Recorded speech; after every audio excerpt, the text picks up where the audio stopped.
You look freshly awakened, so youthful. I had a sip from the fountain of youth last night. Oh, several sips, and I would say it was more like this morning.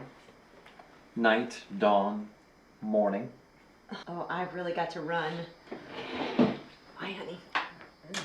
Oh, and tonight I've got a meeting, some church group. Which? I don't even remember. Oh, the Forward to Christ conference? The what? When did they invite you? A few days ago. Angela set it up for me.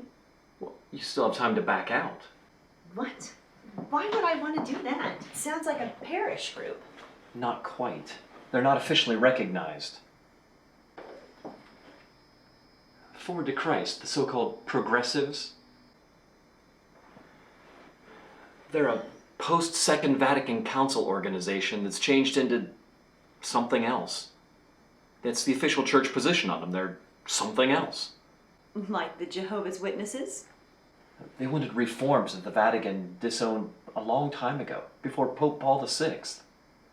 Ordination of women, recognition of sexual minorities, birth control.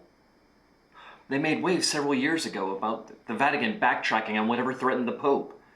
They even talked about breaking away from Rome. Well, pressure for change is what brought you and me here. Still, you're right. It does sound like some radical ideas for a not-so-progressive church. You know, maybe they just want dialogue, not to turn the church upside down. I don't know what they want, Catherine. All I know is the bishop's position on this, and it wouldn't be a good idea for you to go. Not even to become more informed? I told you it opens the door to other interpretations. You know, when I was in college, I went to socialist youth meetings, but I didn't go flying off to Havana. Catherine, I'm asking you not to go. Esteban, I'm asking you not to ask me not to go. This is not a game. Of course it's not, so stop running interference for the bishop. Just think about it, Catherine. You too. Maybe you'll decide to join me.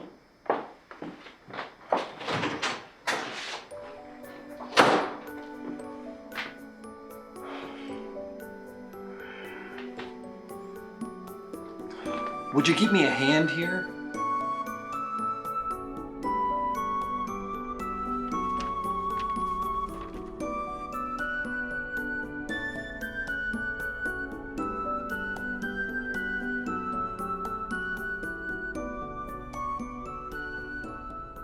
Hello, this is Catherine Leitner de Claudio.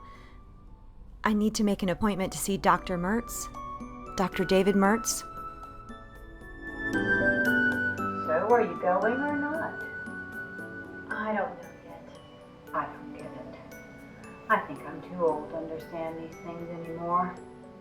Then again, I never married a priest. Hey, your father, a saint, yes, but anyway. You argued over it, and you don't even know if you want to go to the darn meeting.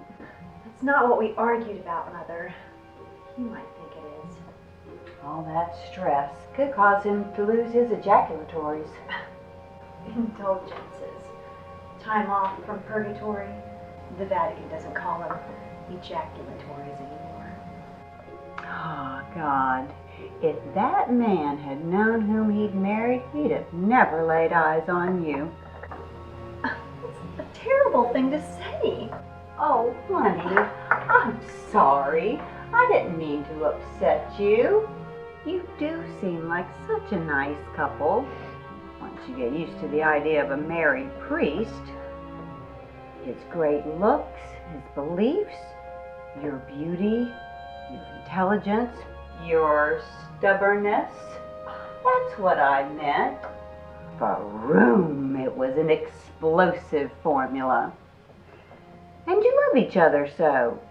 You do still love him, don't you? More than I ever knew I could. Well, then this episode will work itself out, you'll see. That's not what I'm worried about. Well, of course not. You shouldn't be. You'll talk it out, you'll reason it out. I'm pregnant. You'll take a... Holy crap! Pardon me. Are you sure? Oh, Kate, I'm so happy for you. This is wonderful news. Well, does Esteban, well, I was planning on surprising him this evening, but now I'm dreading going home.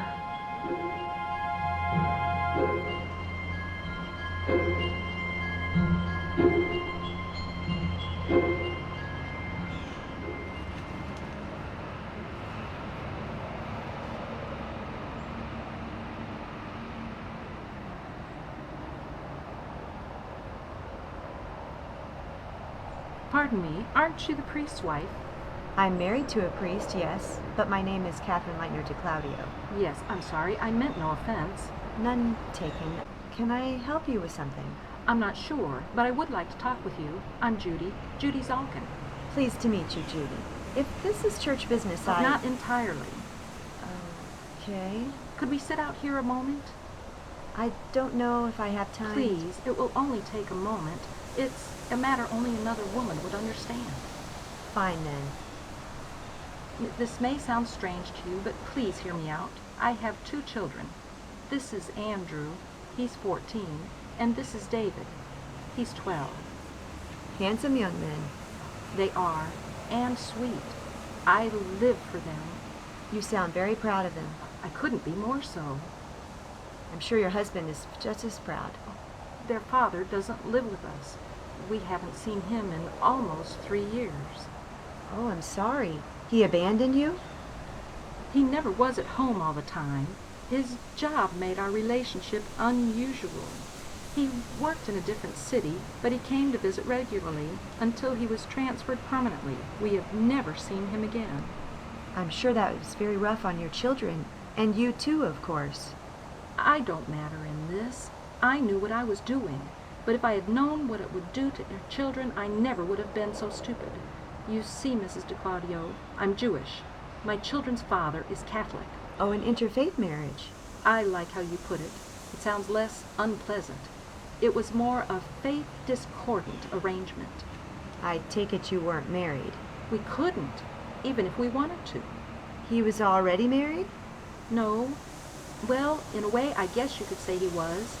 Albert. That was his name, Albert Gorman.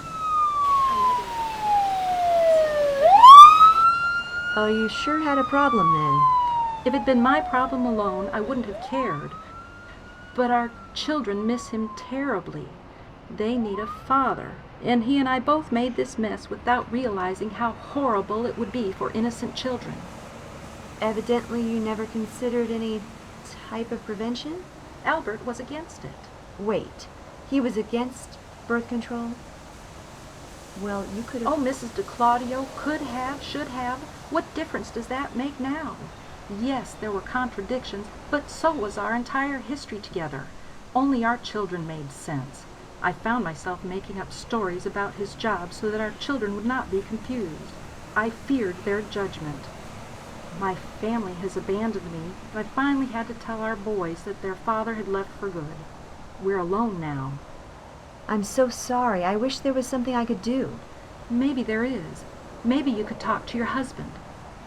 What could he do? Maybe he could talk to Albert. Coming from a priest, someone who's married and can talk about a family. But, Judy, it's hardly the same. Why? Because the church won't make our union legitimate? No, because your circumstances are different. You and your children certainly have a right to demand responsibility from this Albert, of course, but there are other factors that make it more difficult. I'm not taking sides, believe me. Funny, for a minute there. Mrs. de Claudio, Catherine, maybe with time you'll understand. Anyway, I've taken enough of your time. Tell you what, I'll tell my husband and I'll leave it to him. How about that? I can't expect any more. Thank you for kindness and your patience.